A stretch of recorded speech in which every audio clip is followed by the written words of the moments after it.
Hi, can you guys hear me?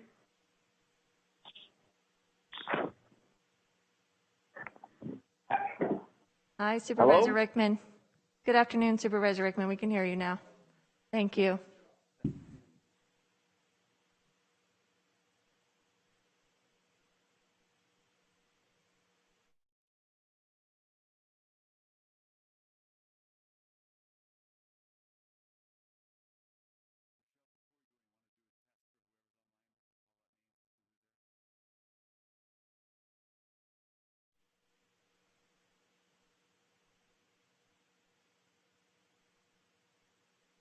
Do you want to do a roll call? Just see who's there right now before we gavel in?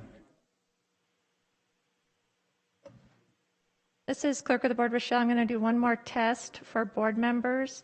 Do I have Supervisor Villapudua still connected with us? Yes, I am. Thank you, Supervisor. Supervisor Rickman? Here. Thank you. And Supervisor Miller, are you connected with us telephonically? Go ahead and test your audio now. And I just want to double check that we have County Administrator's Office, Manuel Lopez or Matt Pollen. We're here, Rochelle. Okay, great. Thank you. Just double checking. Could somebody call Supervisor Miller and see if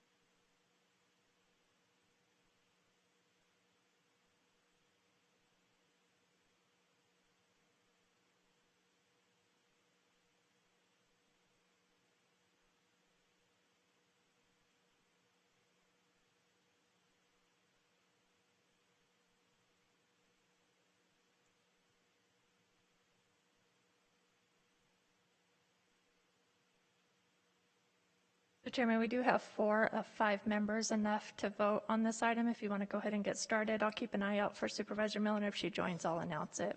Very well, let's do that. Good afternoon. It is 3:01 p.m. and this meeting has begun.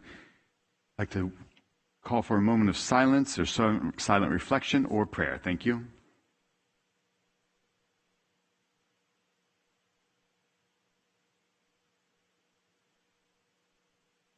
Supervisor Wynn, would you lead us in the Pledge of Allegiance?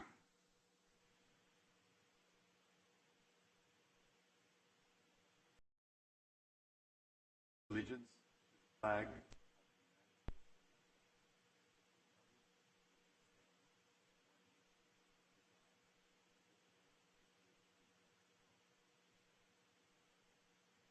Thank you, Vice Chair Wynn. I would also like to announce that this is for the record, a special meeting, board meeting, called on March 26th of 2021, pursuant to Government Code Section 54956. Madam Clerk, roll call, please. Thank you. Supervisor Miller?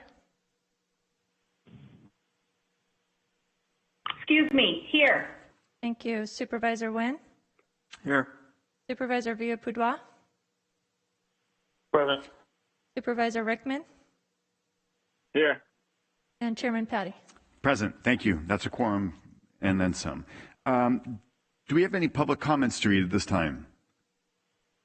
Yes, Chairman Patty, I do have 2 public comments unrelated to the discussion item, and then I do have several items for the discussion that I'll read following that item. Okay, so quick question for our County Council representative. Do we need to read in the public comment disclaimer, or can we just do public comments? Okay. That's the direct. Okay, I think we'll just proceed with public comments. Thank you. The first public comment that I have is Jim and Janine Hicks of Lodi, who writes, "While I appreciate you may get many wordy comments, this is the right of your constituents, and you should not take away or suppress that right in any way. In a republic, the people have the voice. Your responsibility is to hear their voice and represent them the best you can within the Constitution. My wife and I demand the return to the 250-word limit and the speedy reopening of the board chambers to the public.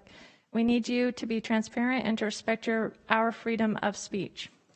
The next comment and the last one is submitted by Gregory P. Goring, who writes, is it true that a proposal has been made to limit public comment?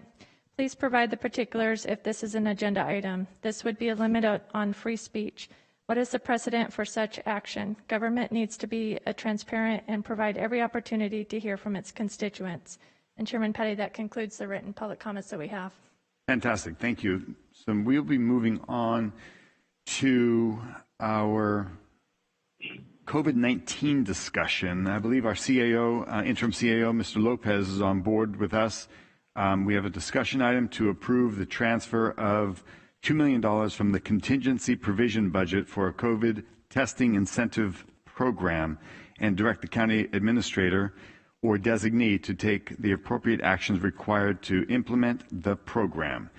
CAO Lopez, do you have are you prepared and able to give us some discussion on this? Thank you, Mr. Chairman, members of the board. Yes, I'll give just an opening comment, then I will ask Matt Pollan from our office to provide you with the essence of the recommendation for today. Mr. Chairman, board members, as a result of a staff meeting that was held by all departments involved with the COVID pandemic right now, we met this week, the 24th of March. At that meeting, it was determined that the county needs to take more aggressive steps in order to transition from the current purple tier level in which we find ourselves to the red tier and ultimately to orange and yellow tiers. But it's important that we address this issue because of the necessity to move as quickly as we can. We have requested this special meeting, and Mr. Pollan will provide you with the details of our recommendation. Also, Mr. Chairman, I will add that Greg Dietrich is in the audience, and he will be available for comments as well. Great. Thank you very much. And Mr. Pollan, are you prepared to share some information for today's meeting? Yes, Mr. Chair, thank you. So as Mr. Lopez mentioned at this week's board meeting, Dr. Park delivered the unfortunate news that San Joaquin County remains in the purple tier, and that one of the main impediments to us moving into lower, less restrictive tiers are the number of tests that we're performing in the county. We've consistently been testing below the state median, therefore our case rates are adjusted upwards by the state. So we were tasked with coming up with some ideas to provide incentives to, most importantly, healthy people to go get tested. It seems like with more and more people being vaccinated, the urgency for people to continue to be tested has lessened out in the community. So as your board letter shows, we came up with the idea of providing gift cards, $25 gift cards to those in the community who would be tested. That would last about a month. The assumption that's contained in the board letter was that everyone who's getting tested, which is about 2,400 a week now, we're hoping to increase that number by 2,400 a day, I'm sorry.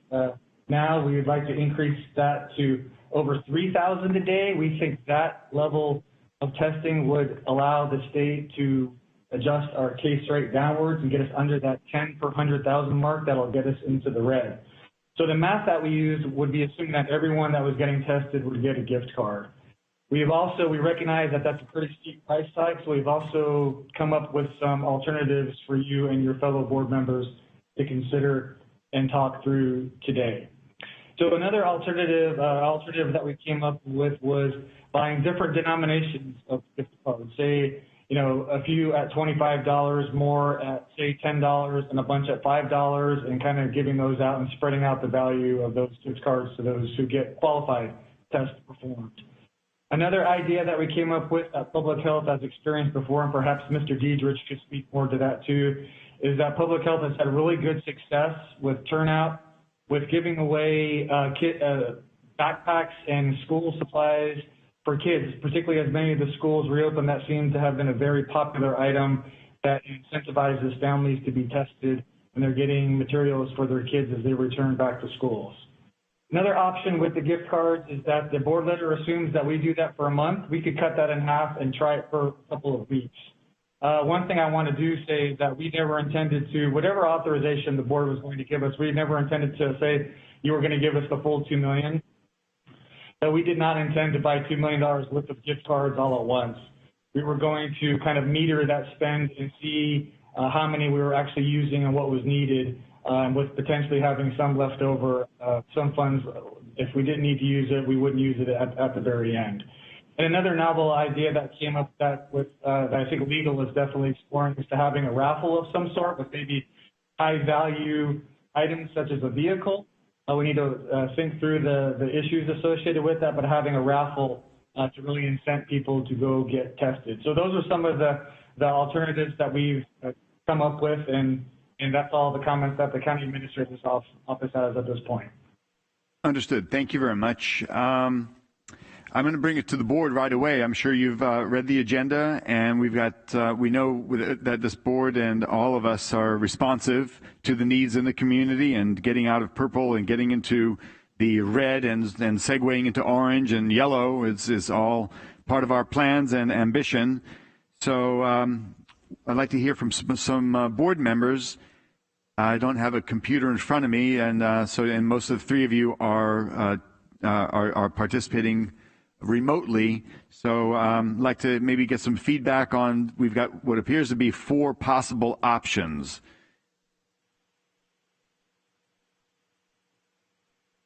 This is Chair. This is Supervisor Rickman. Yes, sir. Can you? Okay. I just want to make sure you can hear me. I'm getting a little bit of feedback, but I spoke to Dr. Park here a couple of days ago about the testing, and we kind of touched on it a little bit on Tuesday's meeting. And and just like what the staff report was saying, is that in order to get to the red tier, we have to increase our testing, and what we're doing now isn't working. And I know some other counties are implementing a program similar to what we're discussing here today, but I don't think any of us want to spend money. However, we have to get out of this purple tier, and I don't see any other way to do so.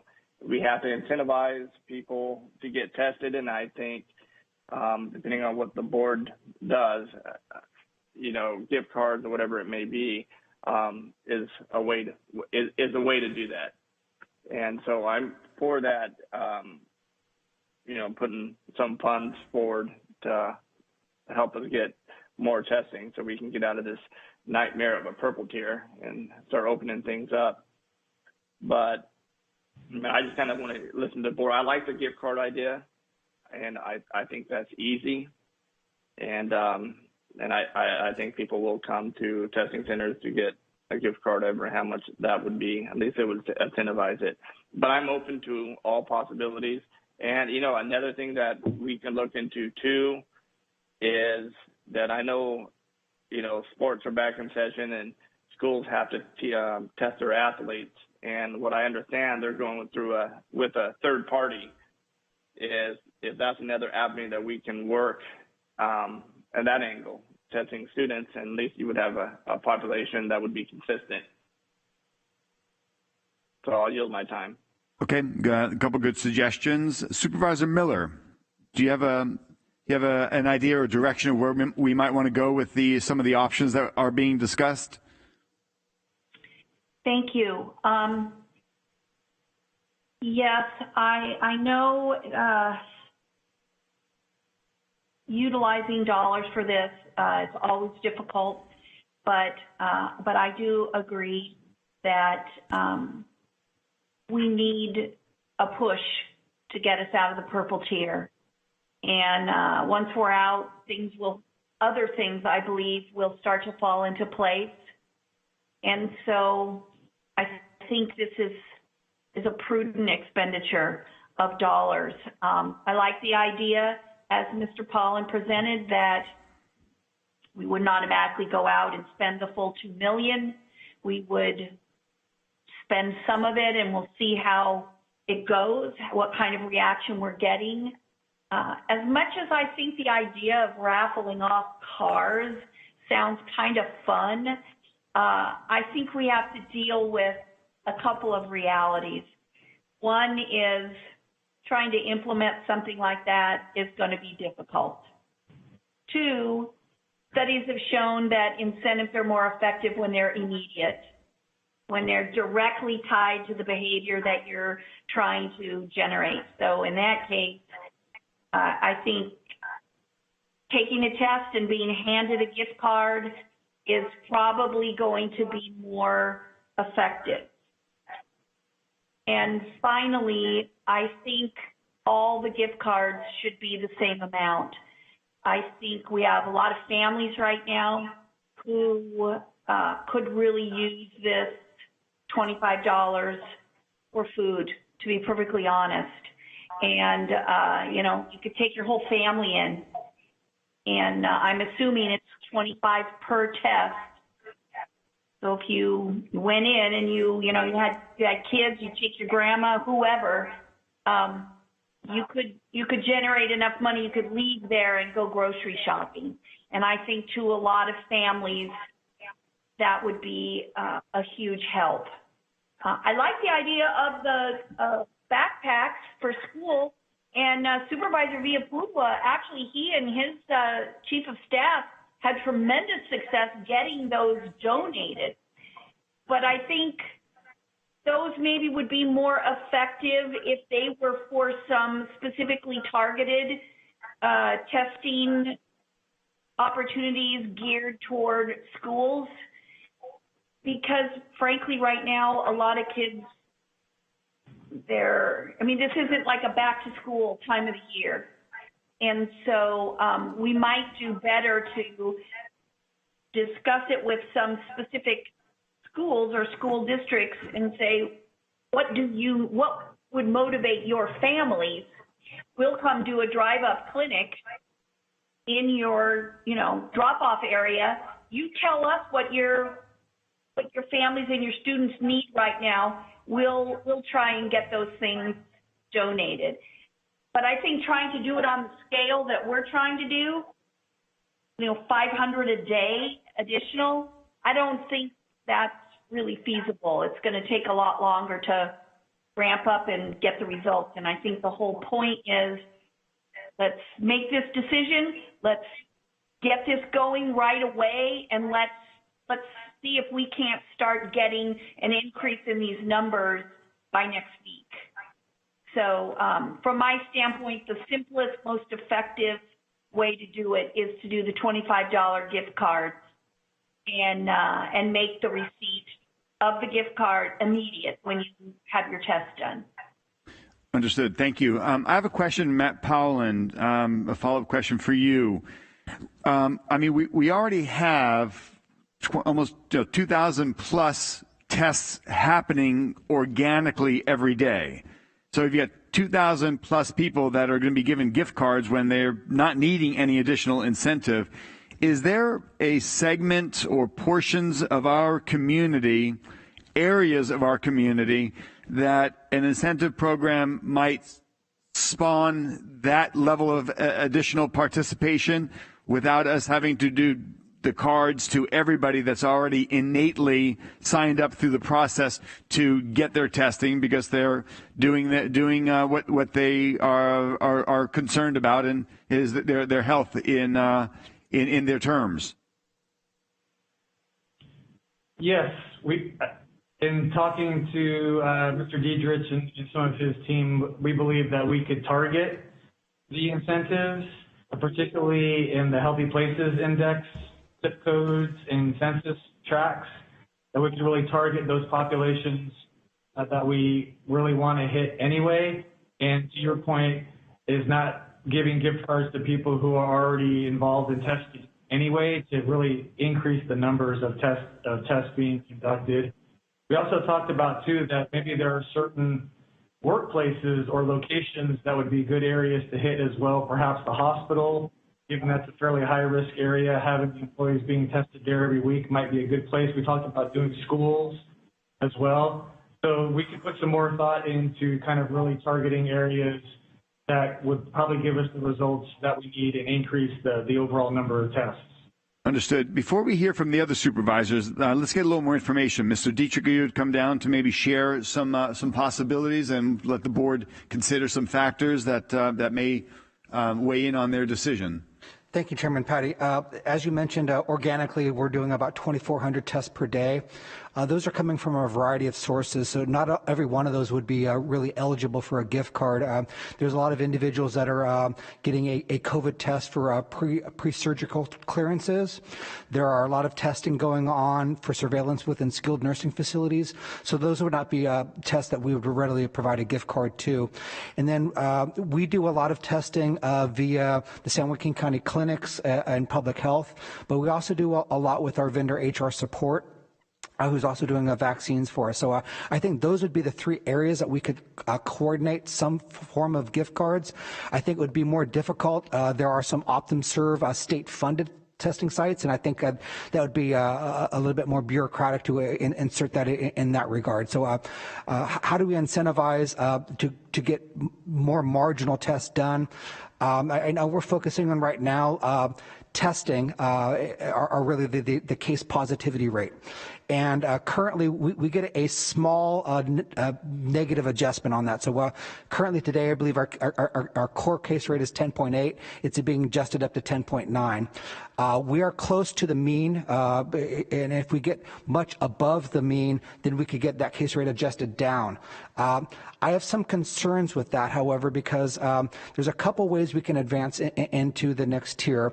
The way that we had hoped to advance into the next tier last week was by having both of our positivity rates, the core positivity rate and the Healthy Places Index positivity rate, 2 steps ahead in orange. We had 1 week of credit in that regard. Then that second week, when we were hoping to move forward by that accelerated track, the Healthy Places Index positivity rate tipped up. So I think a lot of the focus should be on that particular area. In looking at the snapshot tool today, both of those metrics are back in orange, 2 steps ahead. So if the rates came out today, we would have another week of credit. So I want to say let's focus on the Healthy Places Index census tracts.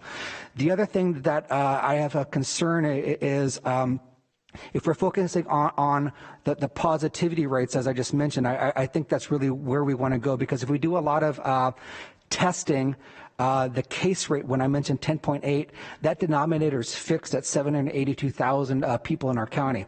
If we drive a lot more testing, even though they might be vaccinated or asymptomatic, we have some breakthrough cases right now where people that are vaccinated are actually coming positive. My fear to some degrees is if we do a lot more testing, that's great for surveillance, but if we get a lot more positives out of that, that might drive our case rate up from 10.8 to 12, and even an adjustment down might not get us below 10. So I think really let's focus on the Healthy Places Index and the positivity rate there, and an opportunity to excel into red by both having those metrics in orange. Understood.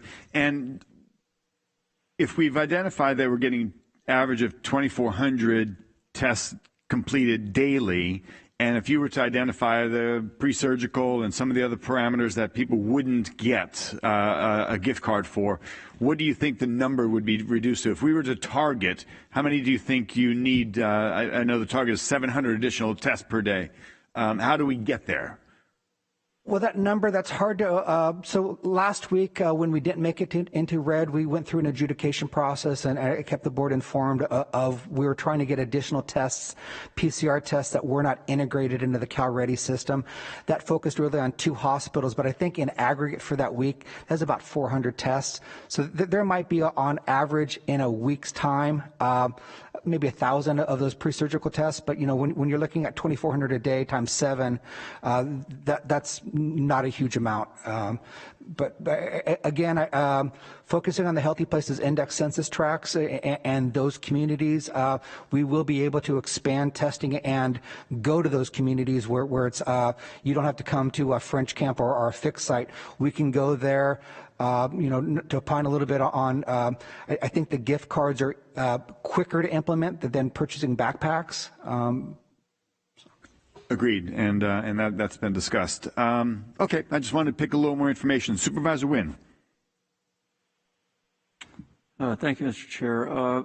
I appreciate all the options that are presented. I guess my question is, and maybe I'll pose that to County Council on a couple of issues. First is it legal to have a raffle? And when I say that, for example, if we were to everyone who got a test gave them a ticket, so to speak, that would then be in a drawing, is that legal for us to do? So, Supervisor, when by California state law, only nonprofit organizations that are registered with the state may conduct a raffle. A raffle, however, has a very technical definition. It requires that the potential winner of the raffle is getting something of consideration. So normally you buy a raffle ticket, you enter a drawing, and you have a chance to win. As proposed, this does not appear to me to be a raffle. The people who are coming to test are not giving anything of value. They're just getting a test, and we are using our funds to encourage them in this public health emergency to do their part to help combat coronavirus in the community. So I don't believe that it technically fits the definition of a raffle. Well, when I say that, I mean, for example, they wouldn't get the $25 gift certificate or gift card. They would simply be entered into a raffle, which then, for example, could be a 55-inch TV set, it could be an iPad, it could be, you know, any number of items which are highly coveted by especially youth or certainly adults, etc. So if we had a list of prizes, for example, that we would raffle off, say, every week based upon those who had tested that week, would that be legal?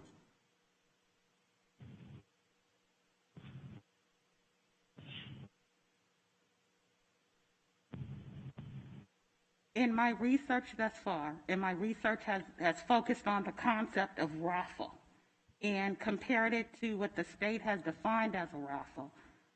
In that context, I don't think it's a raffle. Okay. I think we could do that. Okay. And the reason I raise that question is, I mean, I understand focus on the healthy places and, you know, the health equity quartile and things like that, but, you know, just an example, not any reason because of this meeting, but, you know, my wife and I got tested this morning. I don't expect a $25 gift card. I think we're all trying to bring the numbers up. But when we talk about, for example, one individual from one particular category getting a $25 gift card and somebody else from a different category not getting a $25 gift card, I think that raises some issues. And so I guess I have a concern about that. If we talk about, you know, $25, we're already at 2,400 tests per day.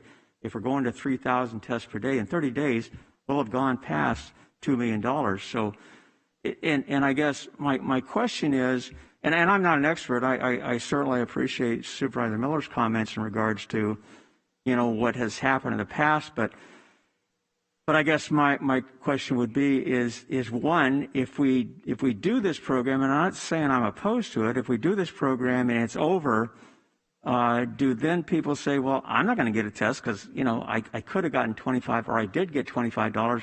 I'm not getting anything now. So, and lose more interest in regards to getting testing as opposed to what people are doing now, trying to help the county out of our certain color, et cetera. So I guess I'm kind of concerned about the marketing of this. As was said earlier, I'm always concerned about, you know, spending money, and the fact is that I even question the testing protocol, or I won't say protocol, but the standard, because if you look at our hospitalization rate, you look at our ICUs, you look at, you know, just the whole spectrum of what's happened in this county, you know, we're in much better shape than we were just 2 weeks ago. I mean, I think over the past 7 days, we're down on the hospitalization over 30%. So my question is, you know, we're jumping through hoops, and I'm not opposed to this, but we're jumping through hoops for something that the obvious question is, do we really need to have this in regards to opening up the state or certainly this county using this particular metric when all the others, in regards to,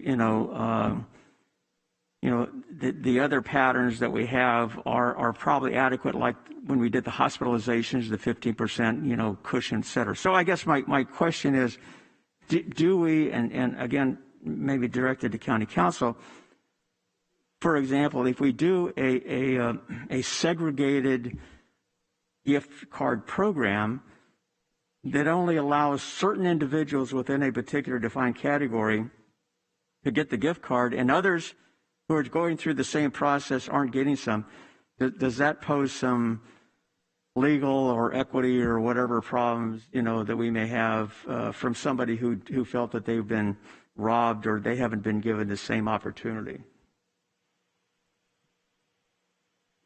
Supervisor Wynn, I think that, people will make that argument.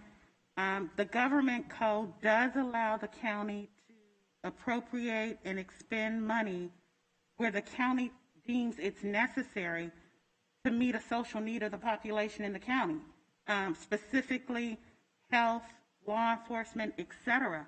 And so, for example, we have several programs through HSA, for example, CalWorks, that really target very specific segments of the society. And this government code says we can do that. But is that statutory or required by, some ordinance or policy, as opposed to, this is a program that we're just creating, I want to say, out of thin air. And again, I'm very concerned always from a governmental standpoint as far as litigation, people who just disagree with our position and sue us, and we end up spending more money than we actually get out. So again, I appreciate those comments. I'll leave it at that. And but I would say a couple things. One, if we're going to initiate this program, I would do it for a certain amount of time, maybe to test and I guess the logistics is, how do we keep track? How many times can you get tested? Can I get tested every day and get my $25 gift card? Is there some tracking process by which, you can only get one gift card per week or month or one program or whatever? So I guess, again, the question is, what are the details in regards to this program as how we roll it out and how we apply it? And it talks about, basically the accountability as to making sure that, it isn't abused, et cetera. So anyway, I only pose those questions generically to see, where we stand as far as how do we make sure we aren't surprised by some of the consequences which the public may feel that we've either wasted their tax dollars or we've been unfair or discriminatory in regards to the way we've operated this program. So I'll leave it at that question.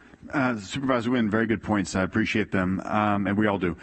To answer one of your questions, I had reached out to United Way, and they didn't believe they had the mechanism to host a raffle on behalf of the county, but they did believe other nonprofits might. So we have, I know, former Supervisor Moses Appian is with the community program that nonprofits, that he represents a multitude of possibilities, possibly.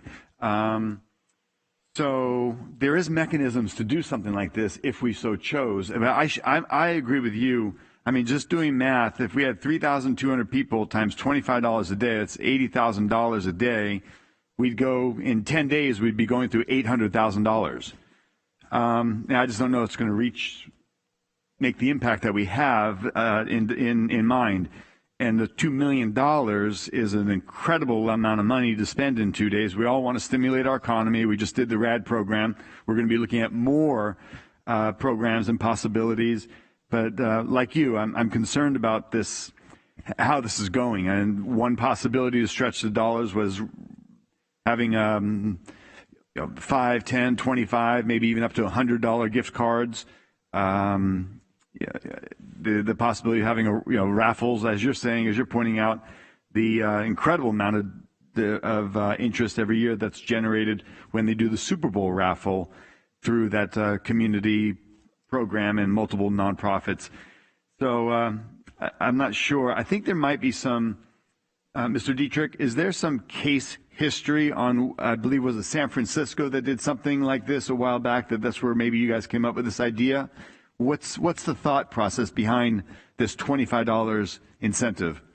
My understanding is San Francisco, I don't know their funding source, but obviously they're a more of a general fund rich county, was giving $50 gift cards. I know Matt Pallen's on the line. He did a little survey of some of the other counties and what they're doing.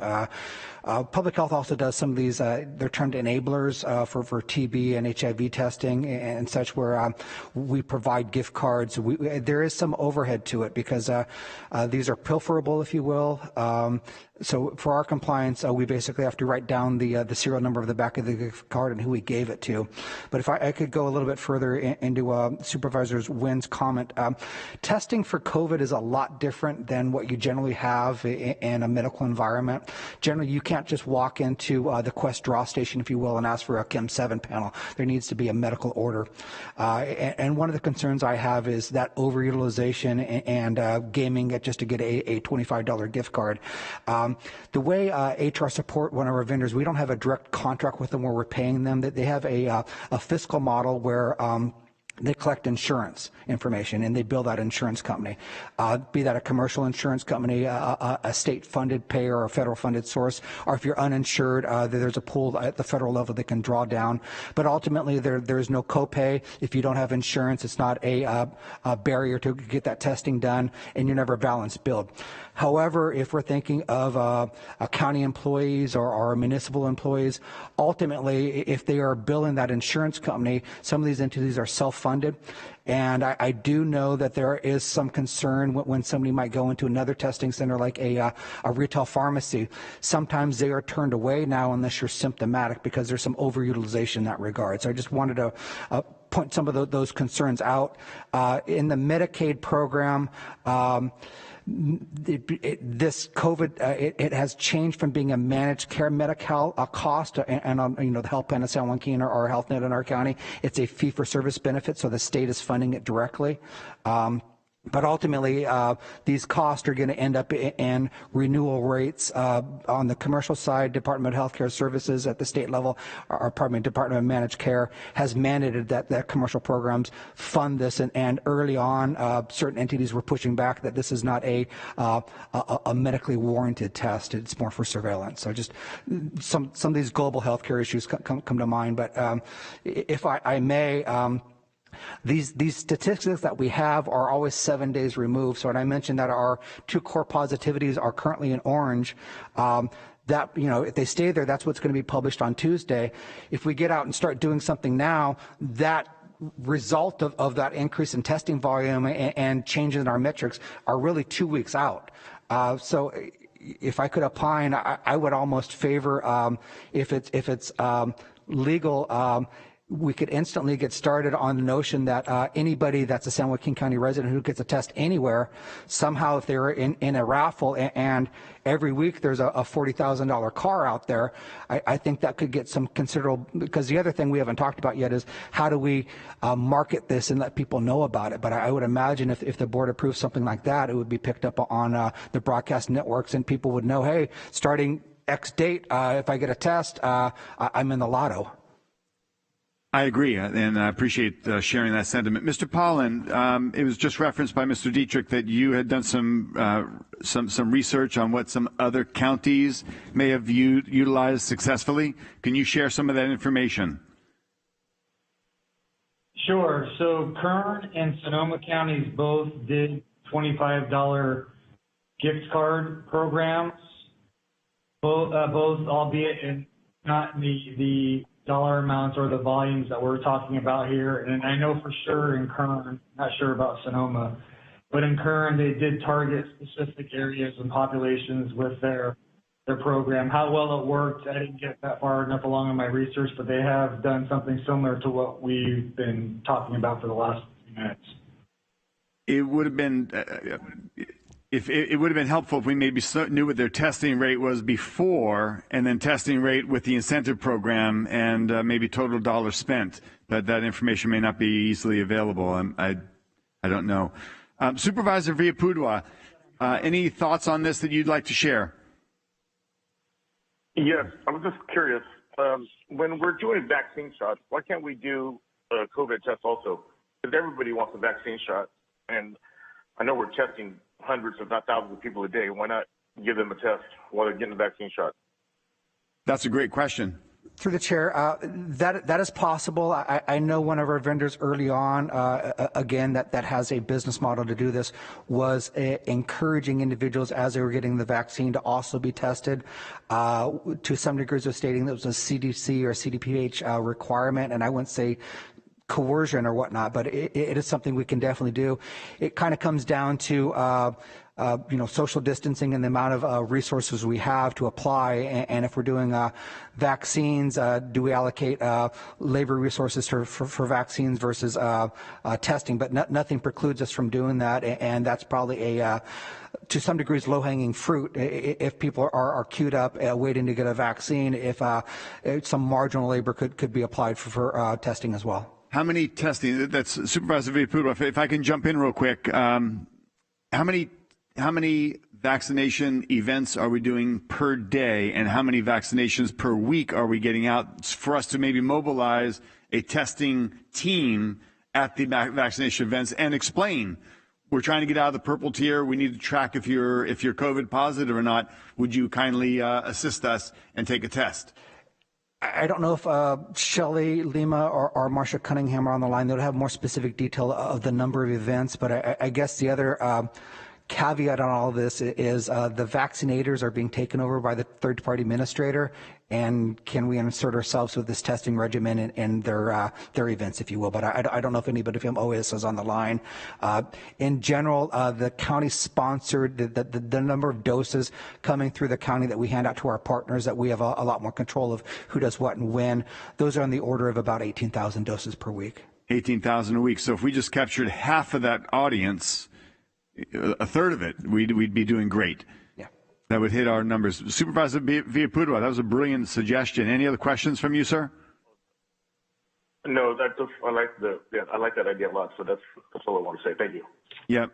Do we have anybody online from OES that could share in on Supervisor Villapudua's suggestion and inquiry of how we might be able to incorporate this into the vaccination events that are going on?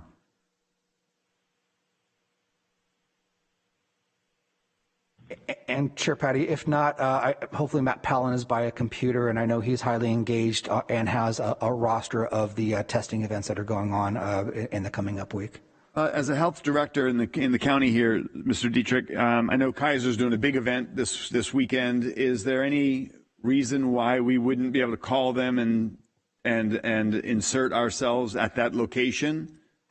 No, I don't think so, as long as we could come alongside and provide that marginal staffing. But I do believe, and I don't know if it's public, but I think the Kaiser mass events at the Stockton Arena might be delayed. Understood. Okay.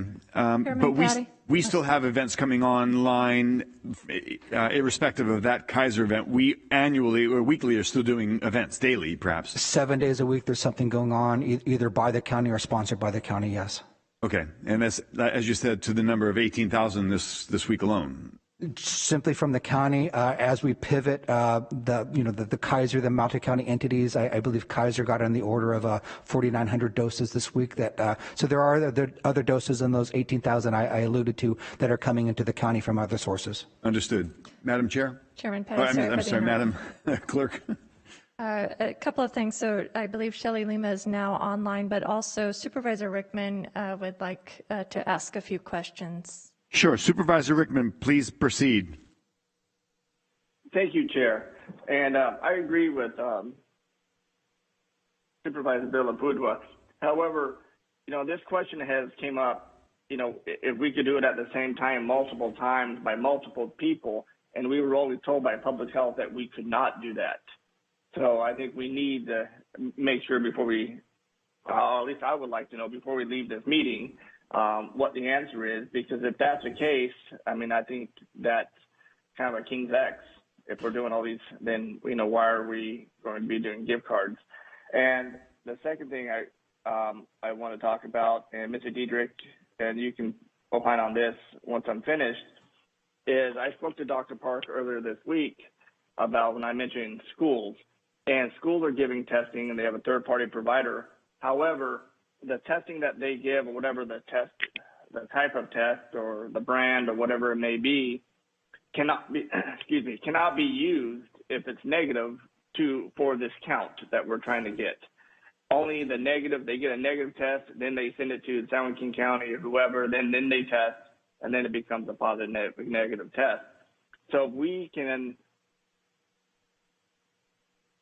if we have that pool of a population, students, whatever it may be, and we give them the proper testing, and the big caveat is that the county, if we use a county facility, the county would have to have a turnaround of 24 hours, and whether we can do that.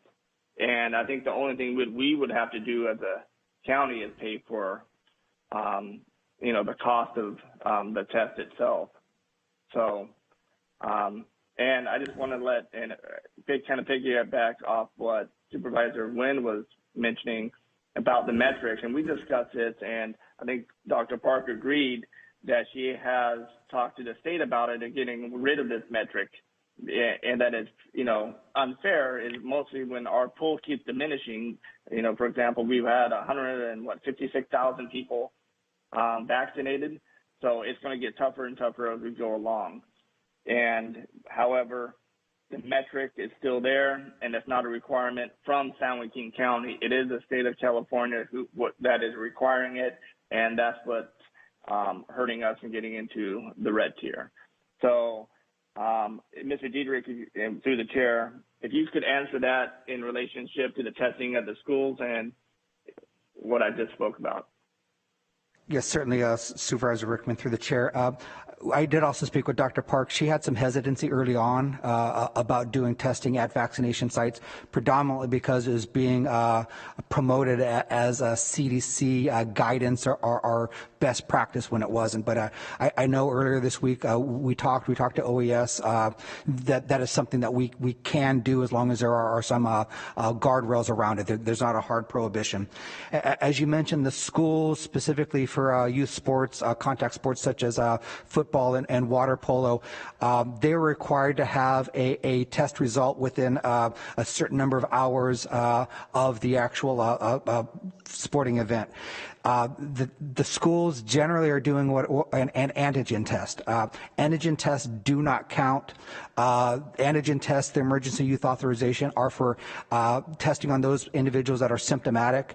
There are some issues where there are false positives and somebody on that antigen test is positive and might be excluded from the sport. But any of those antigen tests that have a preliminary positive, a lot of those, especially if they're asymptomatic, are then basically a PCR test is performed. The PCR test is the only test that actually counts toward our metrics. The antigen test, they're under $10 a piece. A PCR test is probably about $100. But because of that testing requirement and the turnaround time and the ease of use, they're doing antigen tests. The other thing that happens with the PCR test, if you have a youth under the age of 18, you need parental consent and informed consent and a form for that. And I agree with you, Supervisor Rickman. We have discussed this with the state to get rid of these two positivity measures, focus only on the case rate, because with the positivity measure, with a lot more people vaccinated or having had COVID, there's a disproportionate number of individuals that are having PCR tests, and therefore more positives in that numerator, fewer people overall in the denominator, and that positivity rate going up, as also impacted by use of antigen tests that are positive that might not be or are, that are then only PCR's tests. We're guiding a lot more people towards the PCR tests that count, that are presumed to be positive.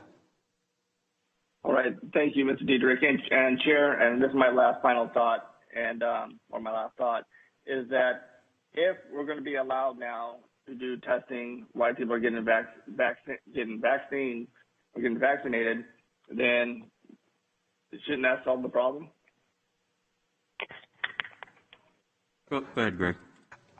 It will help solve the problem if the problem is to test above the statewide mean and therefore get an adjustment downward in our case rate. But again, what vendors can we use to do that? I think our primary vendor to do dual vaccine and testing is going to be HR Support. I think they're willing to do it. They're able to extend their resources. One of the things they're doing now, and I know Shelley is on the line that could talk some more about this. They're the ones that have had at least a dozen plus fixed sites throughout the county. They're starting to pare those back. We have a vastly more supply and availability of tests that, some sites it's 15% of the testing capacity is being used per day. They're starting to scale back some of those sites. So to answer your question, Supervisor Rickman, yeah, doing testing will help with our metrics, but I think more importantly will help us get on top of the spread of COVID and overall removing COVID from our county eventually and as quickly as possible. I mean, I think that what our goal was for the HPI metric to go down. And if we got to get more resources in order to do that, I think it would be cheaper. And, people are getting vaccinated. I think it would be the best solution. And Supervisor, if I could continue, we have some capabilities within our public health lab. The volume of PCR tests coming in our public health lab is substantially down, and that is less testing being performed. A lot of our regional counties, as well as our partners earlier on, the state stood up a large lab in Valencia, California that I can think does a capacity of about 150,000 tests per day. So a lot of the volume is going there. Some of the schools, I'm not sure so much on the sports side, but on the reopening side, testing is being provided for free on that side by the Valencia lab. So where I'm going is we have some capacity within our own public health lab that we're looking with Dr. Park and some of our partners in the ag and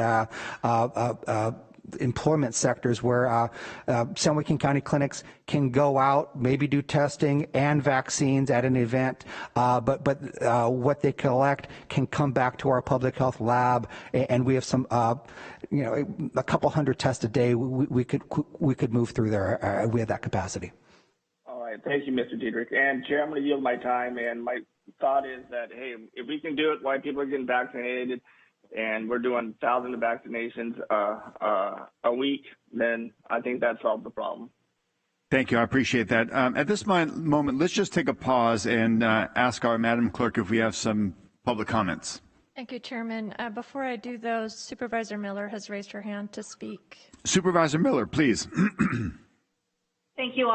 After hearing and receiving all of this other information, I would agree if we can solve this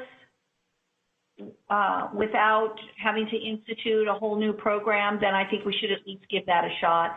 So I would definitely support adding in testing at our vaccine site. Thank you. Thank you, Chairman. Our first comment, I'm going to go ahead and skip. It was submitted anonymously and spoke to asking about doing testing at vaccination sites. And since that's been discussed at large, I'm going to go ahead and skip that one.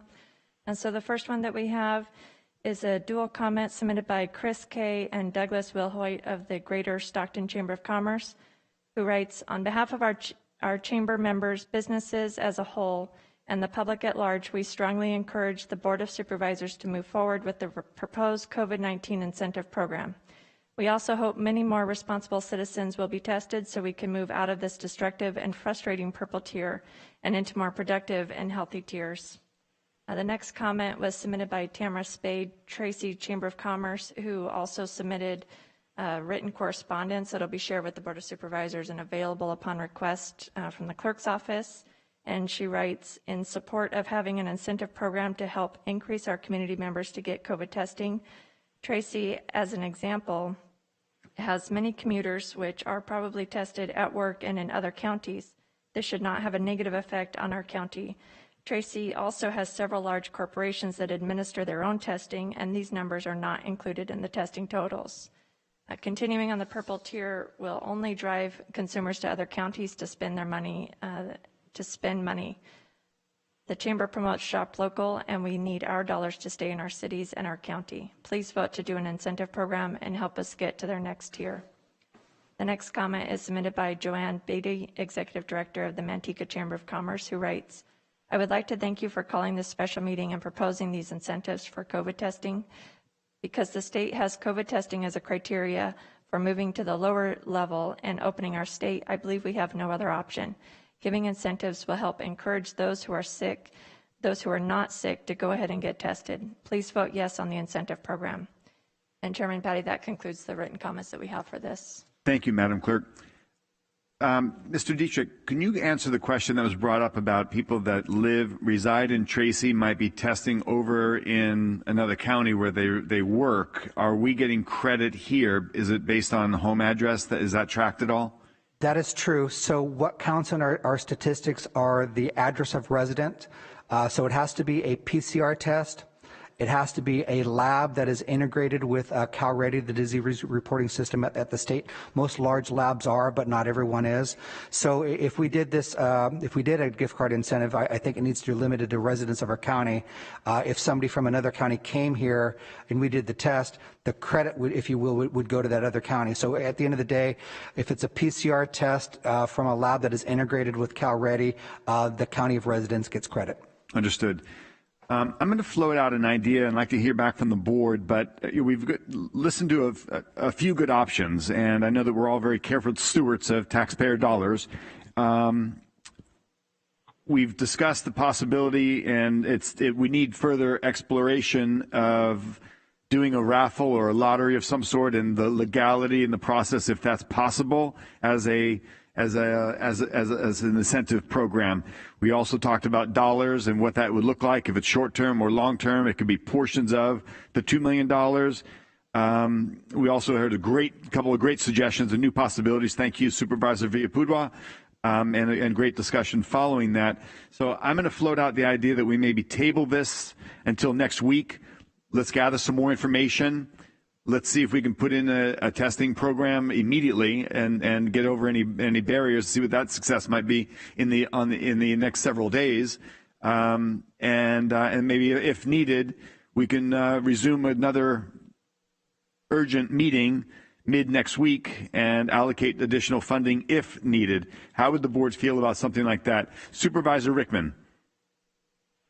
Thank you, Chair, and just confirm that we would go forward with the testing at the vaccination sites? Yes, that would be primarily the HR support sites. I know they've expressed an interest to do that, as well as what I could muster in partnership between public health and the San Joaquin County clinics. So I don't think that would get into OptumServe sites or any of the other vaccination sites that are being controlled by the third-party administrator. Thank you, Mr. Dietrich. And also, Mr. Rickman, to that, Supervisor Rickman, to that point, I believe Ms. Lima has joined us. Is that correct, Madam Clerk? Is she still on board? I believe she is. She was having some audio issues earlier, so if we just give her a moment, I know that there is a little bit of a delay. Okay. If she is available to join us, she might be able to confirm that, yes, we can embed some testing with the vaccination events. And Chair? Yes, Supervisor Rickman. And this is my last comment is, two quick ones. First one, and Mr. Dietrich, I don't want you to answer right away until I'm done with my questions for the chair. But one is, do you need additional funding for the additional testing at the vaccination site? And two, Chair, if we're going to bring this back in a later time or table this for now, I mean, I would like to see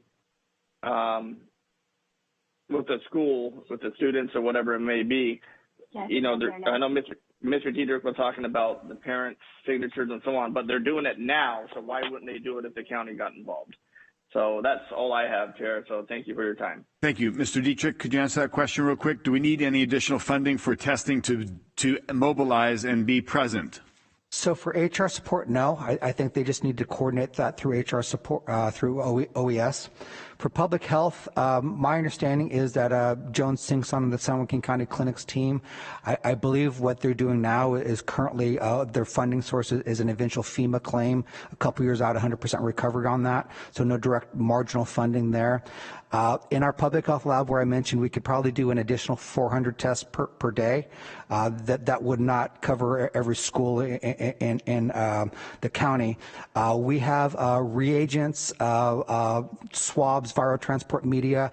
Much of it is grant funded. A lot of our staff is, I wouldn't say salaried, but I don't think I'm adding staff. I think we could absorb an additional 400 tests within public health on a daily basis. Have to work through some operational issues there and confirming that. But specifically for Supervisor Rickman, they have to be doing something now, and I don't know if that was a one-time test my football player every week with this antigen test versus what we might be doing with the PCR test. But it's going to come down to if they need that result Thursday evening for a Friday game, and if there's a bolus of work on a Wednesday where I don't know how many high school athletes we're really looking at, but I could not accommodate that volume and those time constraints within public health itself. So therefore, I would have to use a vendor like HR Support, and then that gets into the fiscal realities I mentioned earlier about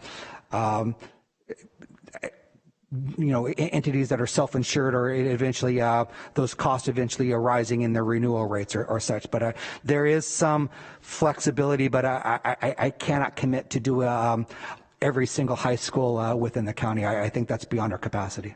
Understood. Thank you. Do we have Ms. Lima with us yet? You do. Thank you. Ms. Lima, can you answer a couple of questions about the possibilities, as Mr. Dietrich is explaining, that we should and could be able to do this, but logistic-wise, are we able to get testing teams embedded with where the vaccination events are happening? I believe HR Support has actually been asking to do something like that for quite a while now. They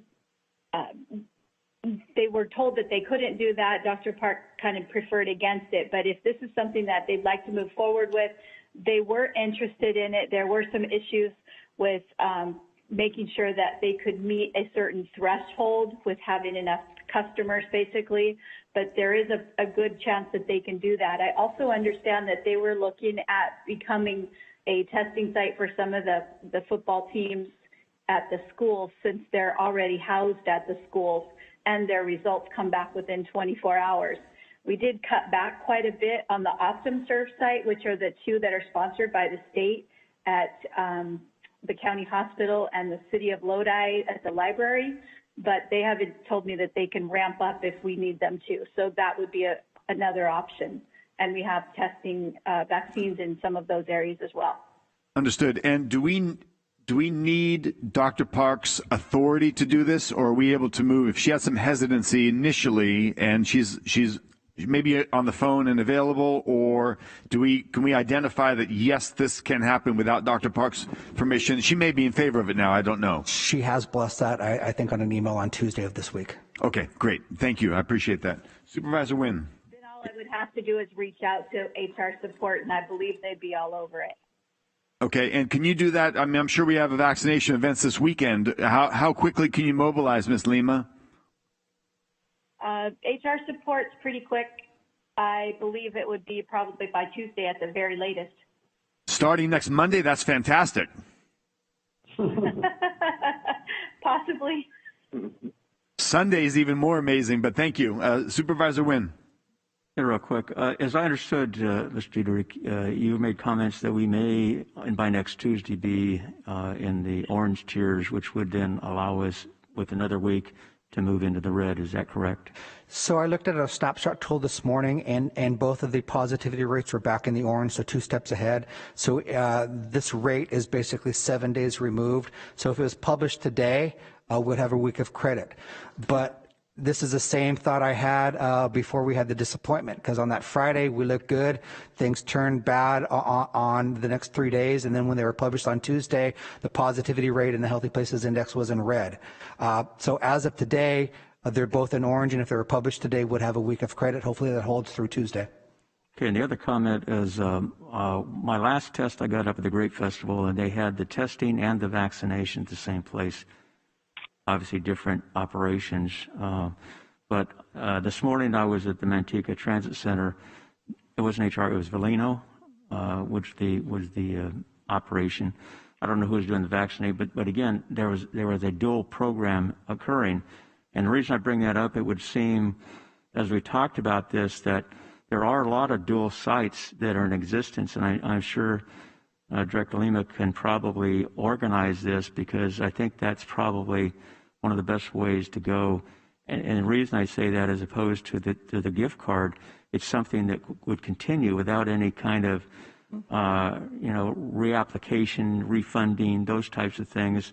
And I think if we're moving in a positive direction, maybe that ought to be at least our initial solution until we have to make some adjustments, and then we can discuss some of these other options that have been brought forward.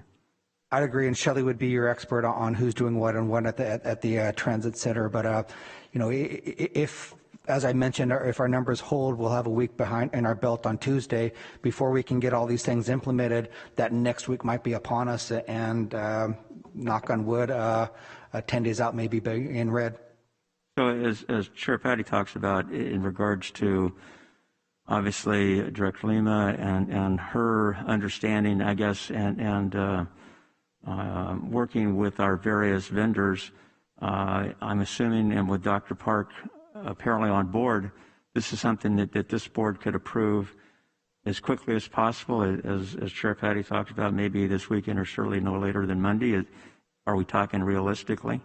I don't think there's any action needed by the board other than just direction that OES wants to go there. Our vendor HR support wants to go there with the blessing of Dr. Park. So let's start moving. I would agree with that. The second part, though, is I think some of the other discussion, I wouldn't want to expend a lot of staff time, but maybe down the road, maybe we can look at some of these other options dependent upon what the need is at that time. But I think right now, I think we probably have at least a quick solution, at least, for the next few weeks, and then we can look at other possibilities as time goes on. So I'll turn it back to the chair. Thank you. Yeah, I agree with the Vice Chair Wynn, and we should explore the possibilities, because we may be sitting in red and wanting to get to orange, or we might be in red and need to get to yellow, and we can expedite it by using some mechanisms of incentive that we should explore and utilize as possible. I'd like to keep incentives on the table for other things. A couple months from now, we might be facing too many vaccines and vaccine hesitancy. One of the positive things, a couple weeks ago, the state had vaccinated 2 million people in the Healthy Places Index census tracts, and some of the thresholds to get to those other tiers were relaxed. The next item, when the state reaches 4,000, the thresholds getting from purple to red won't be any easier, but advancing from red to orange will become easier. Yep, agreed. So I think good suggestion, Supervisor Wynn. Let's examine these possibilities, and I appreciate the board coming together on a Friday afternoon. This was something that was called to our attention, and we want to be responsive and reactive. And thanks to Supervisor Villapudua coming up with a brilliant idea. And it looks like this has already been examined, and now it's been brought to light. So we're really being very responsible with our utilization of dollars and great ideas that can make a difference. So at this time, barring any objections, I'm going to ask that we table this suggestion and allocation of $2 million. Let's do a little further research. Let's put into motion Supervisor Villapudua's suggestion. And then we can revisit this next week as necessary. Chairman Patty? Yes. I apologize for the interruption again. I reached out to the anonymous commenter who had sent the email with regards to vaccinations. I have not heard back, and on the advice of County Council, they would like me to read the comment. Certainly, Madam Clerk.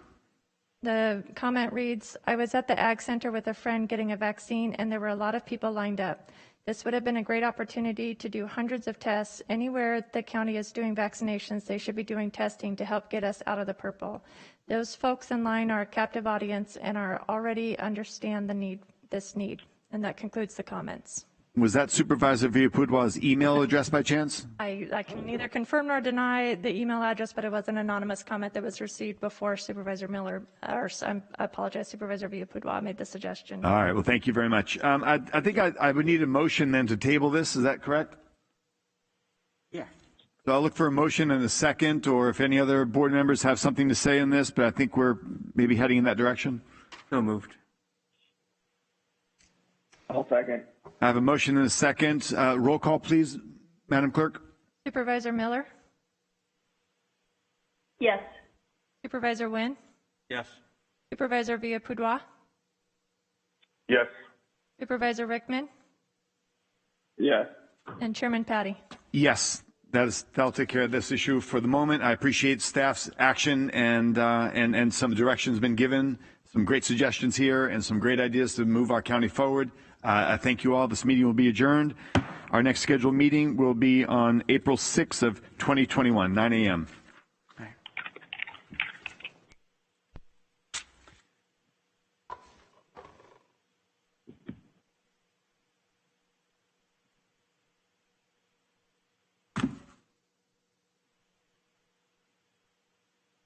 Okay.